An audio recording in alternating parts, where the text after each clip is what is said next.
और चलिए कार्यक्रम में आज सबसे पहले आपको कुछ खास खबरें हम बताएंगे। आज आस्था और उत्सव की भी तस्वीरें तमाम हम आपको दिखाएंगे।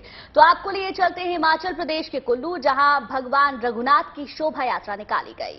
जी हाँ, पहले पूरे विधि विधान से पूजा की गई और उसके बाद भगवान रघुनाथ पालकी पर सवार होकर नगर भ्रमण पे निकल पड़े। अपने आराध्य की झलक पाने के लिए श्रद्धालुओं की भारी भीड़ उमड़ी। आपको बता दें, बसंत पंचमी के साथ ही कुल्लू में होली उत्सव का भी शुभ आरंभ हो गया है।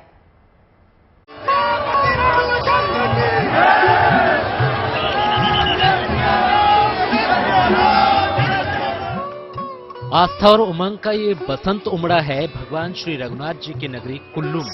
यहाँ की वादियों में रघुनाथ जी की शोभा यात्रा के रंग बिखरे।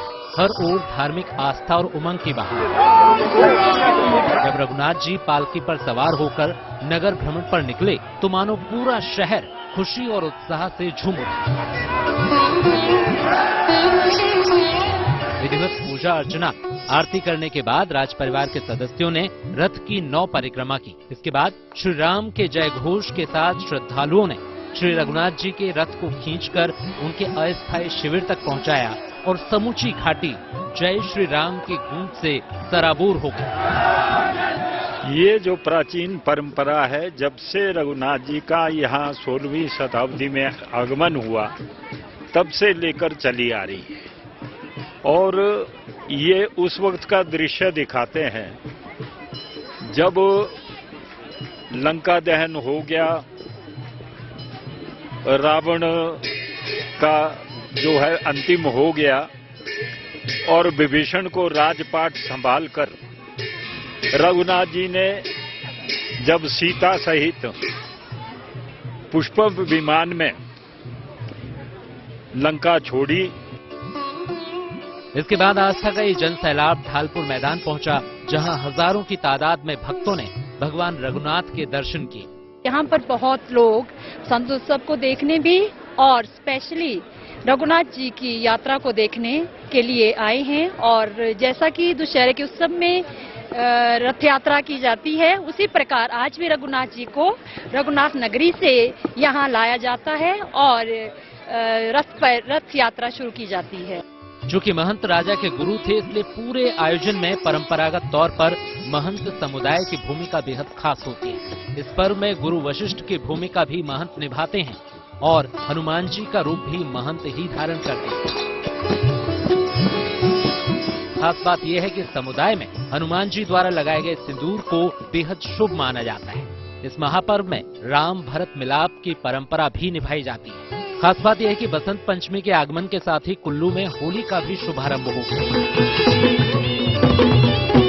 यानी यहाँ उत्सवों का रंग अब और चढ़ेगा और निखरेगा। इस दौरान 40 दिन तक रोजाना यहाँ होली के गीत गाए जाएंगे और भगवान रघुनाथ जी के चरणों में गुलाल चढ़ाया जाएगा। Bureau report, good news today. और चलिए अब रुक कर लेते हैं कान्हा की नगरी मथुरा का, जहां बसंत पंचमी के दिन से होली उत्सव की शुरुआत हो चुकी है। ये उत्सव 40 दिन तक चलता है। बांके बिहारी मंदिर में रंग गुलाल उड़ाकर इस उत्सव का विधिवत तरीके से शुरुआत कर दी गई है। बिल्कुल, शुभारंभ हो चुका है। मतलब अगले 40 दिन तक ब्रजभूमि उत्सव और भक्ति के रंग से ऐसे ही सराबोर रहने वाली है। बसंत पंचमी पर खूब रंग गुलाल उड़ा तो अगले 40 दिन तक गीत संगीत से भक्ति का रस घुलेगा।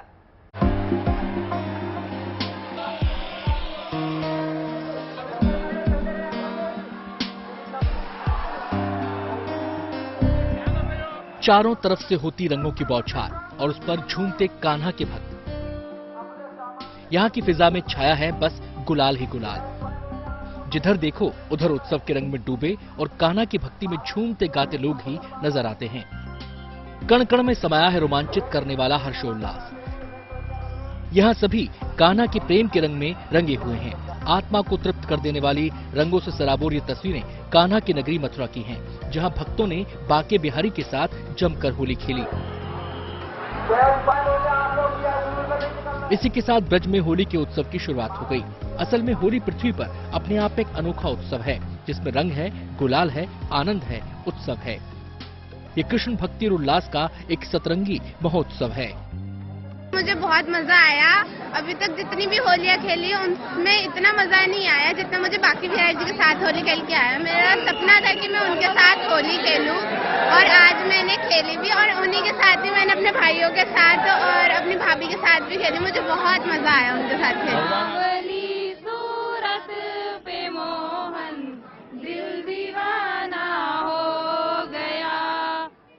इस खास मौके पर बांके बिहारी मंदिर की रंगत बदली हुई दिखी। चारों तरफ से लगातार होती रंगों की बौछार से भक्तों के चेहरे रंग बिरंगे नजर आए। आलम ये रहा कि कुछ देर के लिए बांके बिहारी मंदिर का वातावरण गुलाल से भर गया और जैसे ही गुलाल छटा फिर से रंगों से भक्तों को नहला दिया गया। ठाकुर जी के हाथ से लेकर होली तक ठाकुर जी के माथे पे और दोनों गालों पर गुलचप्पे लगा दिए जाते हैं, तो ठाकुर जी की होली जो है प्रारंभ हो जाती है। और ब्रज के हर गांव में से होते हुए होली धीरे धीरे करते हुए जिस दिन दुल्हड़ी है उस दिन समापन करेगी। और ठाकुर जी के यहाँ पे आज सुबह और शाम दोनों समय में गुलाल से उड़ा के होली का प्रारंभ कर दिया जाएगा। इस खास मौके के लिए बांके बिहारी मंदिर को गुब्बारों से भव्य तरीके से सजाया गया। गुब्बारों के अलावा फूलों के झूमर मंदिर परिसर में लगाए गए। यहाँ कुछ भक्त तो ऐसे भी थे जो अपने साथ बाल गोपाल की प्रतिमा और मूर्तियों को भी होली खेलने के लिए लाए थे। अब होली तक सुबह और शाम ठाकुर जी को होली के लोकगीत भी सुनाए जाएंगे। Madan Gopal Sharma, Mathura, good news today. Prayagraj लिए चलते हैं आपको और दिखाते हैं साधना की एक अनूठी तस्वीर। यहाँ धुनी रामायण साधु भक्तों को अपनी तरफ खींच रहे हैं। साधुओं की साधना देखने और उनका आशीर्वाद लेने के लिए श्रद्धालु यहाँ पहुंचे हैं। बिल्कुल, बसंत पंचमी से साधुओं की विशेष साधना शुरू हो गई है। साधुओं का कहना है कि साधना का उद्देश्य मन की शुद्धि के साथ साथ विश्व कल्याण की कामना भी है। साधना, ध्यान, तपस्या, ये सनातन धर्म की आत्मा है।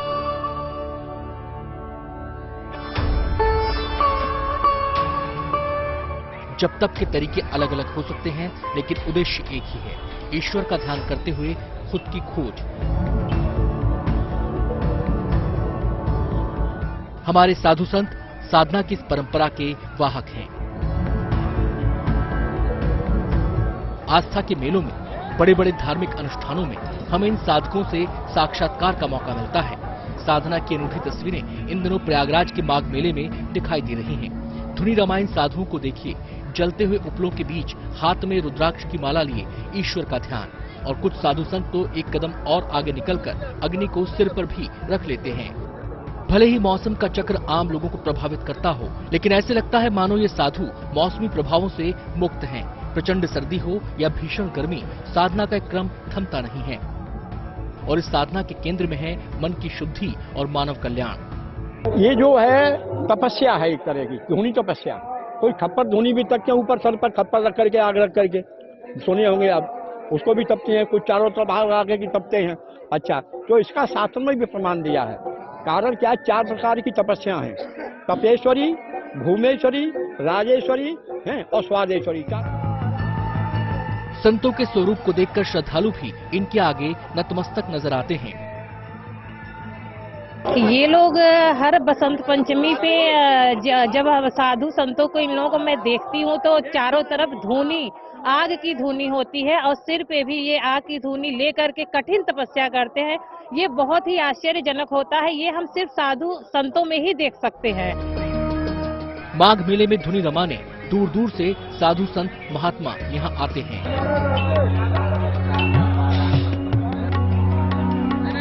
योग, ध्यान, जप, तप सनातन संस्कृति के अभिन्न अंग हैं। मन को साधने और ईश्वर को पाने का साधन है। हमारी इन आध्यात्मिक परंपराओं का उद्देश्य केवल खुद का कल्याण नहीं है, बल्कि हम विश्व कल्याण की कामना करते हैं। प्रयागराज से Pankaj Shrivastava, good news today.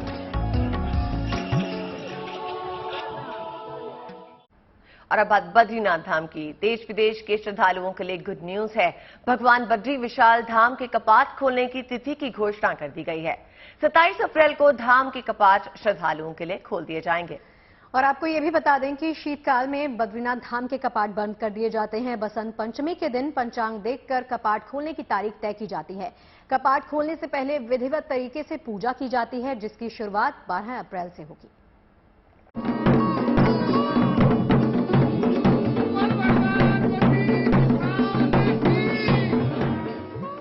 Uttarakhand में चारधाम यात्रा की तैयारियों का शंखनाद शुरू हो गया है।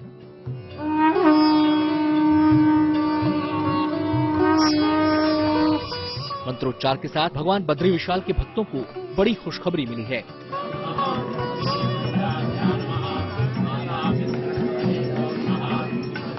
दरअसल बद्रीनाथ के कपाट कब खुलेंगे इसका ऐलान हो गया है। इस बार 27 अप्रैल को सुबह 7:10 पर बद्रीनाथ धाम के कपाट पूरे विधि विधान से खोल दिए जाएंगे, जबकि गाड़ू घड़ा कलश यात्रा 12 अप्रैल से शुरू होगी। इन तिथियों की घोषणा ऋषिकेश में टिहरी राज परिवार और पुरोहितों ने की। की तिथि 27 अप्रैल 7:10 और जो यात्री यहाँ हमारे यहाँ आए उनकी यात्रा सफल हो, अच्छे दर्शन मिल जाए उनको, ये मेरी शुभकामनाएं। हर बार बसंत पंचमी के मौके पर बद्रीनाथ के कपाट खोलने की तिथि तय होती है। इस बार भी ऋषिकेश में आयोजित एक समारोह में पहले पूरे विधि विधान से पूजा हुई और फिर पंचांग गणना के बाद ये जानकारी दी गई कि कब से श्रद्धालु चारधाम यात्रा कर सकते हैं। परंपरा है हमारी कि राज दरबार में बसंत पंचमी के दिन बद्रीनाथ भगवान के कपाट खोलने की तिथि घोषित की जाती है। उसी क्रम में आज महाराज साहब ने बद्रीनाथ भगवान के कपाट खोलने की घोषणा की है। पंचांग गणना के अनुसार हमारा 27 अप्रैल गुरुपुख योग में 7:10 पर भगवान बद्री विशाल के कपाट दर्शनार्थ खोले जाएंगे, क्योंकि गुरुपुख योग शुभ माना जाता है और सर्वार्थ सिद्धि योग उसको मानते हैं। इसलिए 27 अप्रैल उत्तम दिन था, तो उसकी महाराज साहब ने अपने मुख से घोषणा की है और जो कि सबके लिए कल्याणकारी होगा। बद्रीनाथ धाम उत्तराखंड के चमोली जिले में अलकनंदा नदी के किनारे गढ़वाल पहाड़ी पर है। इसके कपाट हर साल शीतकाल में बंद किए जाते हैं और फिर गर्मियों में इसे भक्तों के लिए खोल दिया जाता है। Bureau report, good news today. और अब बात कर दे छात्रों और पढ़ाई लिखाई की। 10वीं और 12वीं की बोर्ड की परीक्षाएं करीब आ गई हैं और पूरे देश में लाखों छात्र परीक्षा की तैयारी कर रहे हैं। छात्रों की हौसला अफजाई के लिए प्रधानमंत्री नरेंद्र मोदी ने आज छात्रों के साथ परीक्षा पर चर्चा की। बिल्कुल, आपको ये भी बता दें कि इस कार्यक्रम में हिस्सा लेने के लिए 38 लाख से ज्यादा छात्रों ने रजिस्ट्रेशन कराया था। इस मौके पर प्रधानमंत्री मोदी ने छात्रों को कई टिप्स दिए। उन्होंने कहा कि छात्रों को घर के दायरों में नहीं बांधना चाहिए। उन्होंने ये भी कहा कि 10वीं और 12वीं की परीक्षा के बाद छात्रों को कम से कम 5 दिन घूम कर आना चाहिए।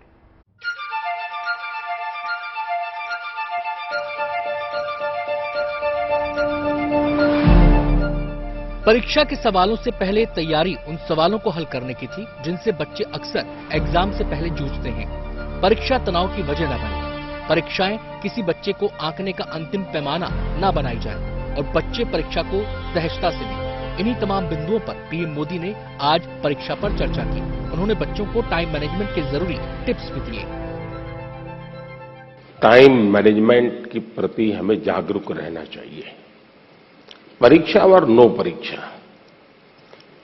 आपने देखा होगा काम का ढेर क्यों हो जाता है। काम का ढेर इसलिए हो जाता है समय पर उसको किया नहीं इसलिए। और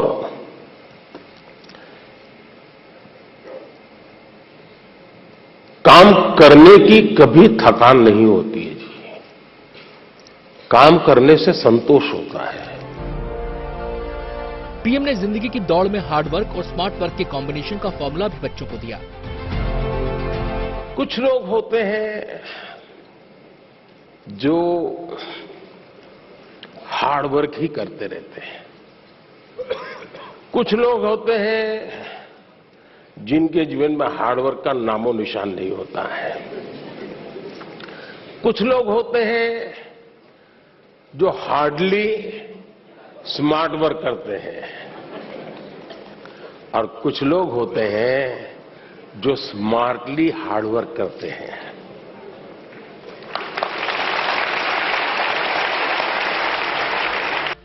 प्रधानमंत्री मोदी ने बच्चों को डिजिटल अनुशासन का पाठ पढ़ाया और बताया कि गैजेट से दूरी कैसे उनके लिए बड़े काम की साबित हो सकती है।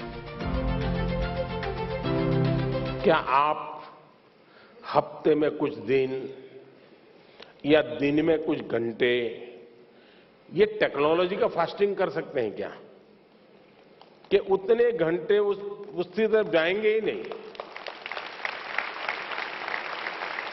क्या हम स्वभाव से तय कर सकते हैं कि सप्ताह में एक दिन मेरा डिजिटल फास्टिंग होगा, नो डिजिटल डिवाइस, मैं किसी को हाथ नहीं लगाऊंगा।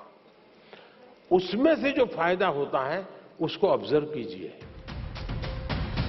प्रधानमंत्री मोदी ने परीक्षा की टेंशन को कम करने के लिए टीचर्स से भी आगे आने की अपील की।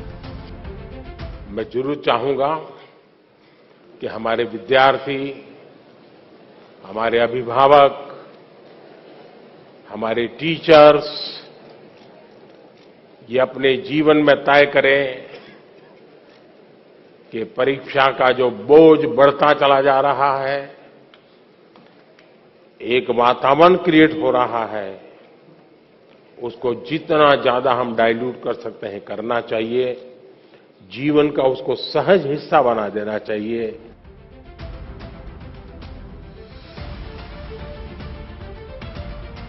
प्रधानमंत्री मोदी की ये पाठशाला करीब 1.5 घंटे चली और इस क्लास में पीएम ने उन सभी पहलुओं पर बात की जो परीक्षा से पहले बच्चों और उनके माता पिता के लिए बेहद जरूरी हैं।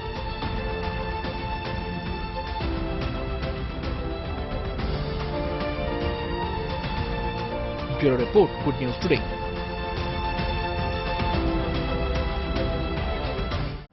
और अब बात उस शिक्षक की जिनके नाम का डंका देश ही नहीं दुनिया में बज चुका है। हम बात कर रहे हैं सुपर 30 के संस्थापक आनंद कुमार की। शिक्षा के क्षेत्र में उनके योगदान के लिए उन्हें पद्म पुरस्कार से नवाजा जाएगा। देखिए, पद्म पुरस्कारों की सूची में बिहार के 3 लोगों का नाम भी शामिल है। आनंद कुमार को पद्मश्री से सम्मानित किया जाएगा। आनंद कुमार का जीवन भर संघर्ष रहा है। उन्होंने गरीब बच्चों को पढ़ाने के लिए खुद को समर्पित कर दिया। उनके समर्पण को पूरा देश सलाम करता है। आनंद कुमार की पहचान देश और दुनिया में फैले वो बच्चे हैं जो आज बड़े बड़े मुकाम पर हैं।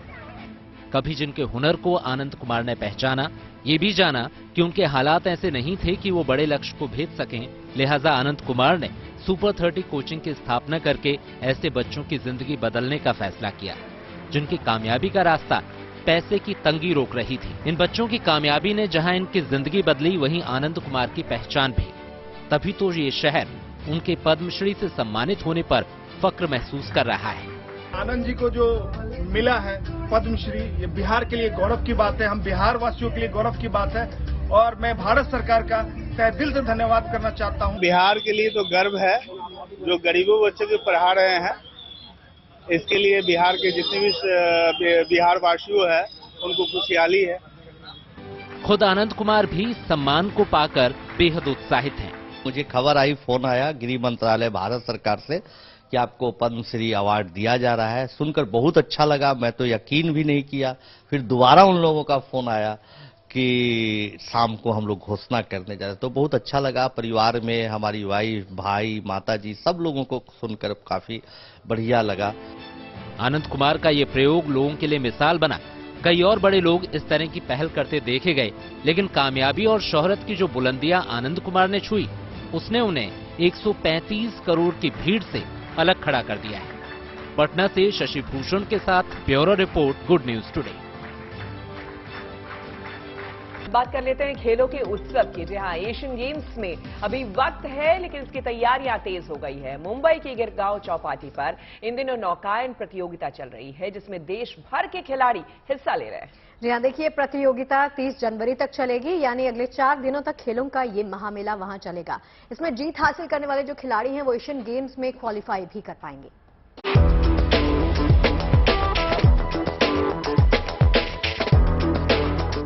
मुंबई के गिरगांव चौपाटी पर इन दिनों नौकायन प्रतियोगिता चल रही है, जिसमें देश भर से सैकड़ों खिलाड़ी हिस्सा ले रहे हैं। हर किसी का सपना एशियन गेम्स में लहरों पर अपना नाम लिखवाने का है। देश में एशियन गेम्स की तैयारियां शुरू हो गई हैं। भिन्न भिन्न प्रकार के खेल इस खेल में खेले जाते हैं। ऐसे में अब खिलाड़ियों ने पूरी तरीके से कोशिश कर रहे हैं कि इस खेलों में, एशियन गेम में भारत के लिए पदक ला सके और नाम रोशन कर सके। ऐसे में सेलिंग भी एक खेल है जो बेहद ही स्किलफुल खेल माना जाता है और इस खेल को खेलने के लिए बहुत मेहनत लगती है। मुंबई के चौपाटी में एक कंपटीशन का आयोजन किया गया है जो याचित नॉट्स द्वारा किया गया है। मेरे पीछे आप ये दृश्य देख सकते हैं किस तरीके से जो छोटी छोटी सेलिंग्स बोट हैं वो लगातार रेस कर रही हैं। और इसकी खास बात यह है कि इस कंपटीशन से ये बात सामने आएगी कि एशियंस गेम के लिए कौन इस खेल में रिप्रेजेंट करेगा। एशियन गेम्स में प्रतिनिधित्व के लिए नौकायन प्रतियोगिता का पहला ट्रायल दिसंबर के महीने में पूरा हो गया था। मुंबई के गिरगांव चौपाटी पर हो रही प्रतियोगिता रिप्रेजेंटेशन का दूसरा हिस्सा है। इसमें जीत हासिल करने वाले खिलाड़ी एशियन गेम्स के लिए क्वालिफाई कर पाएंगे। इस साल की इवेंट का इम्पोर्टेंस ये है कि ये इंडियन टीम की सिलेक्शन का एक एशियन गेम्स का ट्रायल भी है। पहला ट्रायल नवंबर में हुआ था, ये दूसरा ट्रायल है, तो इसलिए इंडिया के सारे जो दिग्गज सेलर्स हैं, जो हमारे 4 ओलंपियंस थे जो टोक्यो में गए थे, देश को जिन्होंने देश का प्रतिनिधित्व किया है, वो सब इस इवेंट में पार्ट ले रहे हैं। सेल इंडिया हर साल दिसंबर से जनवरी के बीच गिरगांव चौपाटी पर आयोजित की जाती है, जिसमें हर साल सैकड़ों खिलाड़ी हिस्सा लेते हैं। इस बार देश भर से 160 खिलाड़ी शामिल हुए हैं। सेल इंडिया प्रतियोगिता पहली बार 2019 में आयोजित की गई थी। 2020 में कोविड की वजह से इसका आयोजन नहीं हो पाया था। फिर 2021 में दिसंबर के महीने में ये प्रतियोगिता का आयोजन हुआ। बहुत महत्वपूर्ण खेल जो है सेलिंग को माना जाता है, क्योंकि स्किलफुल गेम है। आपको किस तरीके से टीम वर्क करना होता है, विंड कौन सी तरफ ब्लो हो रही है वो देखना होता है, साथ ही साथ पानी की वेव्स किस तरफ जानी होती हैं, इन सारी चीजों का ख्याल रखना पड़ता है। उसके बाद आप सेलिंग का जो खेल है वो एकदम महारत हासिल कर सकते हैं। ऐसे में ये रेस जो है वो कंटिन्यू हो रही है। तकरीबन 160 से 170 लोगों ने इसमें हिस्सा लिया है। जूनियर कैटेगरीज भी हैं, अलग अलग कैटेगरीज में लोगों को बांटा गया है। एशियन गेम्स इस साल सितंबर से अक्टूबर के बीच चीन में आयोजित किए जाएंगे। वक्त बेहद कम है, लिहाजा तैयारियां जोर शोर से की जा रही हैं ताकि एशियन गेम्स में भारत एक बार फिर अपना परचम लहरा सके। मुंबई से पारस दामा के साथ bureau report, good news today. और अब आपको खेलों के अतरंगी उत्सव की एक और तस्वीर दिखाते हैं। द्वारका में गोताखोर प्रजासत्ताक पर्व मनाया जा रहा है और इस दौरान स्कूबा डाइवर्स ने समंदर के अंदर तिरंगा लहराकर अपने उत्साह और उमंग का परिचय दिया। देखिए अद्भुत सेलिब्रेशन की ये झलक।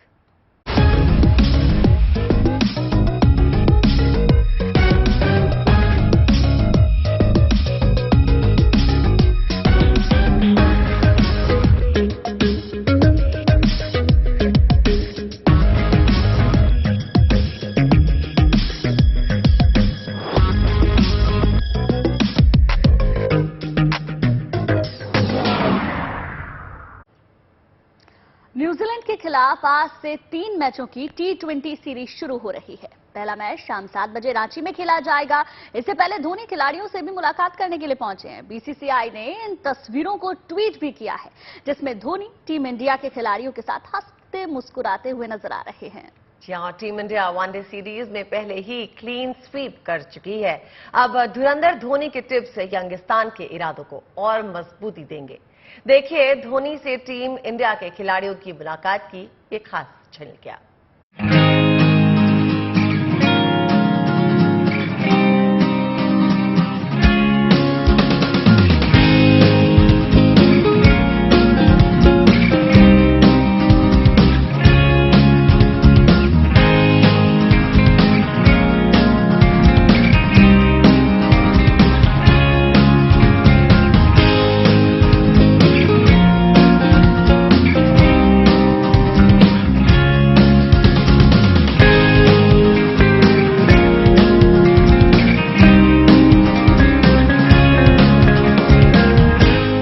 शादी ब्याह की धूम धड़ाके की भारतीय क्रिकेट टीम में इन दिनों शादियों का सीजन चल रहा है। पिछले दिनों केएल राहुल शादी के बंधन में बंधे और अब इस लिस्ट में क्रिकेटर अक्षर पटेल का नाम भी जुड़ गया है। अक्षर पटेल कल शादी के बंधन में बंध गए। गुजरात के वडोदरा में उनकी शादी संपन्न हुई। उनकी पत्नी का नाम मेहा है और वो पेशे से न्यूट्रिशियनिस्ट हैं।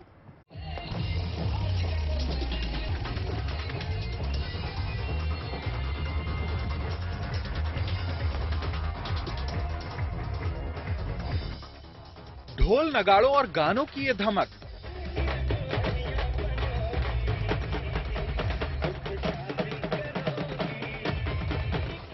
तो इधर लोगों का ये डांस,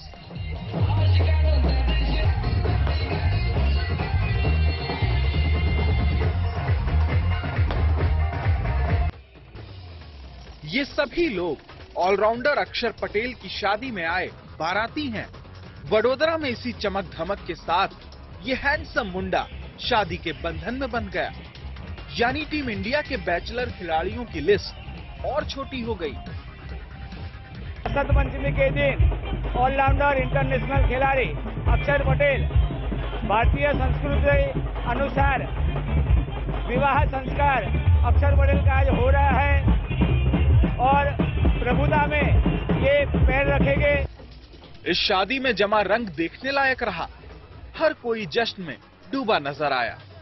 जहां ये शादी समारोह हुआ वहां बड़े बड़े अक्षरों में लिखा था अक्षर दी बारात। इस बारात का हिस्सा परिवार के अलावा जयदेव उनादकट समेत कुछ और क्रिकेटर्स भी रहे।